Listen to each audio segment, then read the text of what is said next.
주님, 오늘도 주님께 예배하며 나아갑니다. 예배를 통하여서 주님 홀로 높임 받아주시고 하나님께 영광이 올려지는 예배가 되게 하여 주시옵소서. 성령님 임재하여 주셔서 하나님의 말씀과 음성을 듣게 해주시고 또 하나님의 마음과 뜻을 아는 시간 되게 하여 주시옵소서. 기도하며 나아갈 때 모든 기도들 위해 하나님 신실하게 응답하여 주셔서 그 하나님의 선하신 응답을 또 경험하는 시간이 되게 하여 주시옵소서. 모든 것을 주님께 의탁드리며 지금도 살아계셔서 우리와 함께 하시는 예수 그리스도의 이름으로 기도드렸습니다. 아멘. 다 함께 찬송가 400장 함께 찬양하도록 하겠습니다. 찬송가 400장입니다.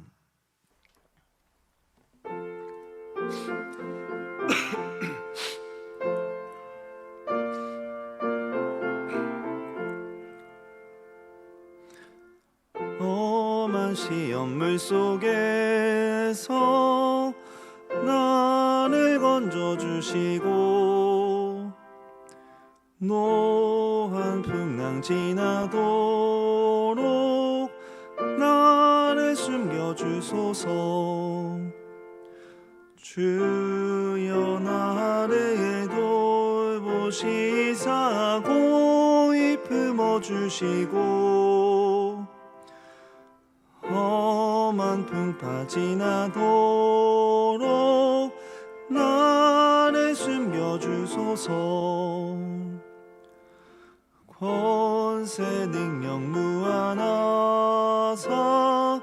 모든 시험 이기고 풍랑까지 다스리는 주님 앞에 비오니 주여 나를 돌보시사 고이 품어주시고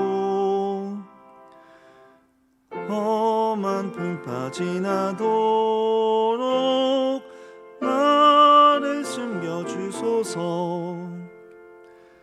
죄악길에 빠진 이 몸 캄캄한 데 매며 부르짖는 나의 원 들으소서. 내 주여 주여 나를 돌보시사 고이 품어주시고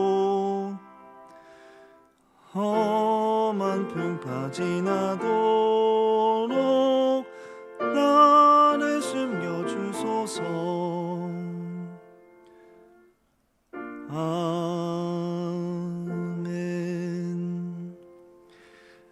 오늘 주님께서 우리에게 주신 말씀은 시편 74편 1절에서 11절까지 말씀입니다. 성경은 855페이지, 생명의 삶은 82페이지에 있습니다. 시편 74편 1절에서 11절까지 말씀, 이제 제가 하나님의 말씀 받들어서 읽겠습니다.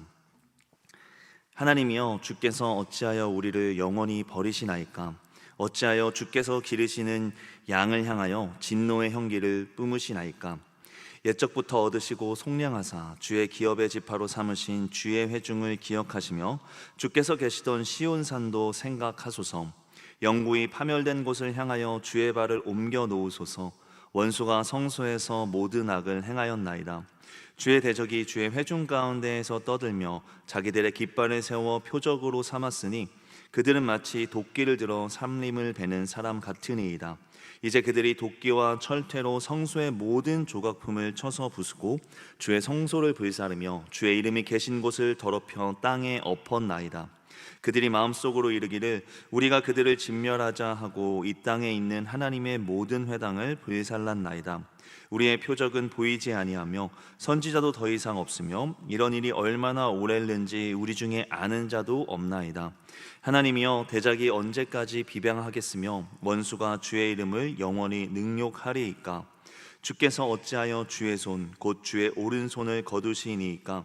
주의 품에서 손을 빼내시어 그들을 멸하소서. 이 말씀은 살아계신 하나님의 말씀입니다. 오늘 본문을 보면 이제 시편의 저자가 이렇게 고백을 하면서 시작을 하죠. 하나님이여, 주께서 어찌하여 우리를 영원히 버리시나이까? 그러니까 지금 저자는 하나님에게 버림을 받았다고 느끼고 있다는 것입니다. 저자가 이런 버림감을 느끼고 있는 이유가 있는데요, 3절과 7절과 8절의 그 내용이 정리되어 있습니다. 3절을 보면 영구히 파멸된 곳을 향하여 주의 발을 옮겨 놓으소서, 원수가 성소에서 모든 악을 행하였나이다. 그리고 7절은 주의 성소를 불사르며 주의 이름이 계신 곳을 더럽혀 땅에 엎었나이다. 그리고 8절은 그들이 마음속으로 이르기를 우리가 그들을 진멸하자 하고 이 땅에 있는 하나님의 모든 회당을 불살랐나이다. 그러니까 지금 저자가 버림감을 느끼고 있는 이유는 하나님의 성전이 파괴되었기 때문입니다. 그래서 하나님에게 버림을 받았다, 하나님이 나를 도와주지 않고 계시다라고 느끼고 있는 것입니다. 이제 많은 성경학자들은 본문의 배경이 이제 남유다 시대로 보는데요, 이제 당시 유대 백성에게 다가오는 그 성전의 의미를 한번 생각해 보시겠어요? 그들에게 있어서 이 성전은 너무나 소중한 것이었습니다. 그들을 존재하게 하는 요소 중 하나였고요, 그들을 살아가게 하는 요소 중 하나였습니다. 그러니까 정리를 해보면 지금 이 시편의 저자는 자신들의 가장 소중한 것을 잃어버리니까 하나님에게서 버림받았다는 버림감을 느끼고 있는 것입니다.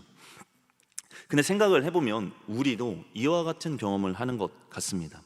우리에게도 너무나 소중한 것들이 있잖아요. 그런데 그 소중한 걸 또 상실할 때가 있습니다.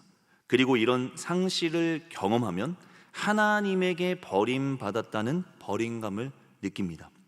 이때 우리도 시편의 저자처럼 이제 질문과 의문을 던지게 되잖아요. 왜 하나님은 우리를 살아가게 하는 이 소중한 요소를 지켜주지 않으시는 건가? 왜 하나님은 우리를 이 상실의 고통 속에 두시는 걸까? 우리를 버리신 건 아닐까 하는 질문 말이죠. 왜 근데 이런 질문이 드나요? 그 이유는 하나님이 전지전능하다는 사실을 믿기 때문이잖아요. 분명 하나님은 모든 것을 하실 수 있는 분이라는 믿음이 있으니까 이 상황 속에서 우리를 지켜주지 않는 것을, 이 상황을 경험하게 하는 것에 대해서 이제 이해를 할 수 없고 이제 하나님께 질문을 던지게 되는 거죠. 왜 이런 경험을 하게 두시는 걸까요? 저는 오늘 이 질문을 가지고 좀 본문을 묵상한 바를 좀 나눠보려고 하는데요, 이 질문에 대한 답을 찾기 위해서는 이 본문의 배경에 대한 이해가 있어야 합니다. 이제 많은 성경학자들은 이제 앞서 언급했던 것처럼 본문의 배경을 바벨론에 의해 멸망당하고 있는 남유다 시대 때로 봅니다. 이 당시 성전은요, 하나님과 이스라엘의 건강한 관계를 가로막는 장애물이었습니다. 성전의 제도와 형식은 하나님을 향한 사랑의 진심을 하나도 담지 못하고 있었습니다. 또한 성전을 지키는 자들은 자신의 욕망을 이루기 위해서 하나님과 성전을 수단화하고 있었습니다. 게다가 이 성전의 존재가 하나님에 대한 왜곡된 믿음을 가지게 하기도 했습니다. 하나님을 위한 성전이 되어야 하는데 이스라엘의 번영과 안락을 위한 성전으로 존재했던 것입니다. 하나님에게 아무리 죄를 지어도 설마 하나님이 성전을 지켜주지 않으시겠어? 이런 안일한 또 왜곡된 믿음을 가지고 있었고, 이 믿음을 바탕으로 온갖 악과 죄를 짓고 거기로부터 돌아서지 않고 있었습니다. 성전을 방패막이로 삼아서 자신들의 추악한 욕망과 더러운 탐욕을 정당화하고 또 그것을 추구하는 것을 지속하고 있었습니다. 그래서 예레미야 25장 8절에서 11절을 보면 다른 누가 아니라 하나님께서 바벨론이라는 민족을 들어 사용해서 이 유대 왕국의 성전을 무너뜨릴 결정을 하십니다. 그리고 유대 지도자들을 바벨론의 포로로 끌려가게 하시는 결정을 하십니다. 그런데 이 목적은 유대 왕국이 멸망하는 것에 있지는 않았어요. 예레미야 29장 10절에서 11절에 그 내용이 기록되어 있는데요, 여호와께서 이와 같이 말씀하시니라, 바벨론에서 70년이 차면 내가 너희들을 돌보고 나의 선한 말을 너희에게 성취하여 너희를 이곳으로 돌아오게 하리라.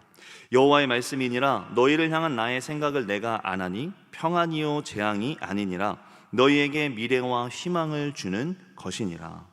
그러니까 지금 이 과정을 보내는 목적은 이스라엘을 멸망으로 끝나게 하는 것이 목적이 아니라 이스라엘을 회복시키고 구원하기 위한 것이다 라는 의미인 것입니다.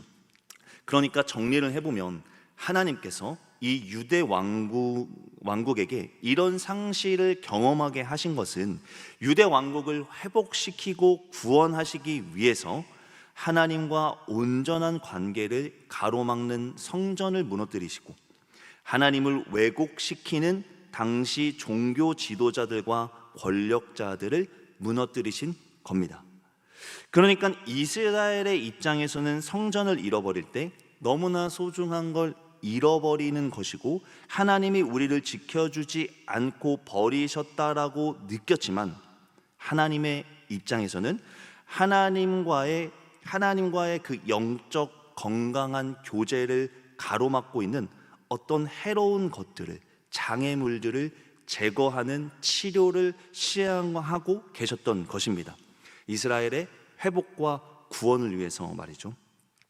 그럼 이를 통해서 알 수 있는 사실은 무엇인가요? 하나님은 아무 이유 없이 우리에게 상실의 고통을 주지 않으신다라는 것입니다. 우리의 상실의 고통도 하나님의 섭리 안에 있다는 것입니다. 여러분, 예수 그리스도의 복음을 한번 생각해 보세요. 주님께서 우리를 죽기까지 사랑하셨습니다. 우리를 구원하시기 위해서 생명마저도 내놓으셨습니다. 들의 풀을 입히시는 분이 주님이시고 공중에 새를 기르시는 분이 주님이십니다. 그렇게 사랑으로 우리를 기르시고 입히시는 분이 우리의 하나님이신데 그분이 아무 이유 없이 우리에게 상실의 고통을 경험하게 하실 리가 결코 없습니다.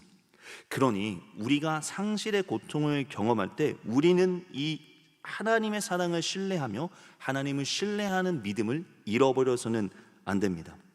제가 정말 너무나 아끼고 존경하는 목사님이 계셨습니다. 그래서 제가 엄청 그분을 따랐는데요. 자꾸 이제 시간이 지나는데 어느 순간부터 그분이 저를 오해할 수 있는 상황 속에 저를 계속 두시는 거예요. 하나님에게 아무리 기도해도 계속해서 오해를 낳을 수밖에 없는 상황에 저를 두시더라고요. 저는 정말 너무나 당당하고 정말 하나님 앞에서 부끄러움이 없는데 누가 봐도 오해할 수밖에 없는 상황 속에 저를 두셨다라는 겁니다. 그래서 결국에는 이제 그분과의 관계가 소원해지게 되었습니다.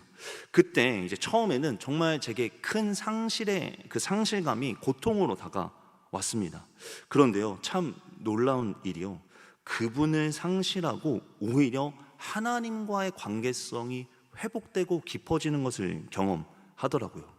그리고 시간이 지나서 돌아보니까 왜 이런 일이 일어났나 보니 제가 그분을 하나님처럼 좀 대하고 있었더라고요. 그러니까 그분의 어떤 존재가 제게는 좀 하나님과 대체되어 있었다라는 거죠. 아마 이제 너무 존경하니까 그랬던 것 같은데요. 시간이 지나서 보니까 하나님께서는 그 잘못된 관계를 치료하신 거더라고요. 그래서 다시 하나님과의 온전한 관계를 맺을 수 있도록 하신 거죠. 그리고 나중에 시간이 지나서 이제 제가 하나님과의 그 관계성을 회복하고 난 이후에는 이제 다시 그 목사님과의 관계를 하나님께서 자연스럽게 회복시켜 주시더라고요. 여러분, 그러니까 하나님께서 이 상실의 고통을 괜히 주신 것이 아니라 하나님의 그 목적을 가지고 하나님과의 그 건강한 관계를 회복시키고자 하는 그 목적을 가지고 이 일을 이제 행하셨다라는 것을 이제 제가 경험을 통해서도 확인을 하게 된 겁니다. 물론 이 과정이 너무나 고통스러웠습니다. 당시에는 상실감이 너무나 컸기 때문인데요.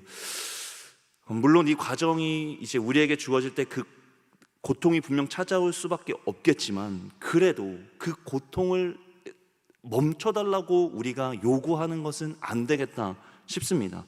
왜 그런가? 또 제가 예전에 했던 경험을 통해서 좀 이 사실을 좀 유추할 수 있었는데요. 이제 작년 1월에 이제 제가 갑자기 발에 염증이 차올라서 발가락이 터질 듯이 부어 올랐습니다. 이제 입원을 태어나서 처음으로 너무 아파서 이제 하게 됐는데요. 항생제 치료를 일주일 가까이 했지만 차도가 전혀 없을 정도로 염증이 심각했습니다. 그리고 이제 일주일 정도가 지나서 이제 수술을 하기로 결정을 했습니다. 그리고 수술 일정을 잡고 이제 수술실에 들어갔는데요. 이제 의사 선생님께서 그 상처 부위에 마취 주사를 넣는데요. 정말 지금까지 단 한 번도 경험한 적 없는 고통이 찾아왔습니다. 이게 치료를 위한 수술인지 정말 나를 죽이려는 고문인지 분간이 가지 않았습니다. 정말 당장이라도 이 고문을 멈출 수만 있다면 멈추고 싶은 심정이었습니다. 왜 제 몸을 고정했는지 알겠더라고요. 하지만 의사 선생님은 멈추지 않으셨어요. 수술 중에 의사 선생님께서 이렇게 말씀하시더라고요. 수술하지 않았으면 큰일 날 뻔했다.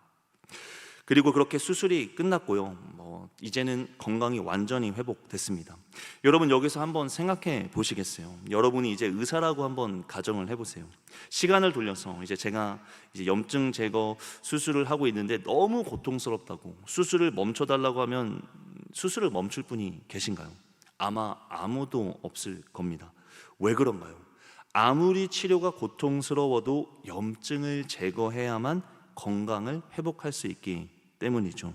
마찬가지입니다. 우리에게 하나님과의 깊은 관계를 가로막는 무언가가 있다면, 그리고 그것을 하나님이 제거하실 때 우리에게 정말 엄청난 극심한 고통이 찾아온다면, 우리의 입장에서는 당장 그 고통 때문에 모든 것을 멈추길 바랄지는 몰라도 하나님의 입장에서는 우리가 아무리 고통스러워도 그 고통의 과정을 계속해서 지속하실 수밖에 없을 것입니다. 왜냐하면 그 과정이 지나야, 치료가 되어야 온전한 관계가 회복되고 정말 나를 구원하실 수 있는 하나님과의 깊은 관계성이 다시 회복되기 때문이죠. 영상을 보시는 분들 중에서 이제 상실의 고통이 찾아올 때 이제 오늘 본문의 시편의 저자처럼 또 하나님의 부재를 느끼고 하나님이 나를 버리시나 하는 느낌이 드는 분이 있을 것 같습니다. 그때가 되면 내가 모든 걸 잃어버리고 나는 이제 죽게 됐고 이제 나는 다 끝나게 됐다라는 어떤 느낌이, 생각이 찾아올 수밖에 없을 것입니다. 그런데 여러분, 결코 그것이 우리의 실제는 아닙니다. 여러분, 나의 판단과 느낌을 믿지 마시고 나를 죽기까지 사랑하시는 그 예수 그리스도의 그 사랑과 은혜, 그 예수 그리스도의 복음을 바라보십시오. 소중한 걸 잃어버리는 것이 아니라 치료해야 할 걸 치료하고 계시다라는 이 믿음을 잃어버리지 않게 되기를 주님의 이름으로 축복합니다. 하나님은 결코 우리에게 필요 없는 고난의 과정을 보내게 하시지 않습니다. 우리가 살아가는데 반드시 필요한 것이 있다면 하나님이 그것을 상실하게 두실 분이 아니십니다. 정말 하나님이 이유와 목적이 있기 때문에, 정말 우리를 사랑하시기 때문에 우리가 갖지 말아야 될 것을, 또 소유하지 말아야 될 것을 소유하고 있을 때 하나님께서 그것을 제거하시고 치료하시는 것일 겁니다. 그러니 예수 그리스도의 복음을 바라보며 하나님을 향한 신뢰의 믿음을 잃어버리지 않게 되기를 주님의 이름으로 축복합니다. 그래서 모든 상실의 고통 앞에서 이 믿음을 가지고 주님을 신뢰하며 정말 그 과정들을 또 잘 견뎌 나가시기를, 그리고 그렇게 그 과정이 끝난 이후에 하나님께서 회복하실 그 하나님과의 친밀한 그 사랑의 교제를 온전히 누리게 되는 여러분 되기를 주님의 이름으로 축복합니다. 기도하도록 하겠습니다. 주님, 우리에게 하나님과 사랑의 관계를 가로막는 것이 있습니까? 주님이 만져주시고 다루어 주시옵소서. 그리고 그 과정 속에서 우리가 상실감을 느끼고 또 고통을 경험하더라도 주님, 우리를 사랑하셔서 회복과 구원으로 인도하시는 하나님이 우리의 하나님이라는 이 믿음을 잃어버리지 않게 인도하여 주시옵소서. 그래서 이 과정을 온전히 끝까지 마친 이후에 우리에게 부어주실 하나님의 은혜를 온전히 누리는 인생이 우리가 되게 하여 주시옵소서. 주님, 우리 교회가 이런 교회가 되기를 소망합니다. 주님과 관계를 가로막는 것이 하나도 없게 하여 주셔서 하나님과 깊은 관계성을 누리는 교회가 되게 하여 주시옵시고, 어떤 고통의 과정 중에서도 하나님의 사랑을 신뢰하는 믿음을 나타내는 교회가 우리 교회가 되게 하여 주시옵소서. 이를 위해 부름받은 담임 목사님을 하나님이 붙들어 주셔서 늘 하나님과 동행하는 주의 종이 되게 하여 주시옵시고, 이 교회를 주님이 기뻐하시는 교회로 세우는데 부족함이 없게 하여 주시옵소서. 동일한 은혜를 우리 모든 성도님들에게 부어주셔서 오늘도 모든 상황 속에서 주님의 사랑을 신뢰하며 믿음의 여정을 걸어나갈 수 있도록 주님 우리를 인도하여 주시옵소서. 주님께서 그렇게 행하여 주실 것을 믿으며 지금도 우리를 죽기까지 사랑하시는 예수 그리스도의 이름으로 기도합니다. 아멘. 하늘에 계신 우리 아버지, 아버지의 이름을 거룩하게 하시며 아버지의 나라가 오게 하시며 아버지의 뜻이 하늘에서와 같이 땅에서도 이루어지게 하소서. 오늘 우리에게 일용할 양식을 주시고 우리가 우리에게 잘못한 사람을 용서하여 준 것 같이 우리 죄를 용서하여 주시고 우리를 시험에 빠지지 않게 하시고 악에서 구하소서. 나라와 권능과 영광이 영원히 아버지의 것입니다. 아멘. 계속해서 나라와 민족과 교회를 위해 그리고 말씀을 붙들고 기도하겠습니다.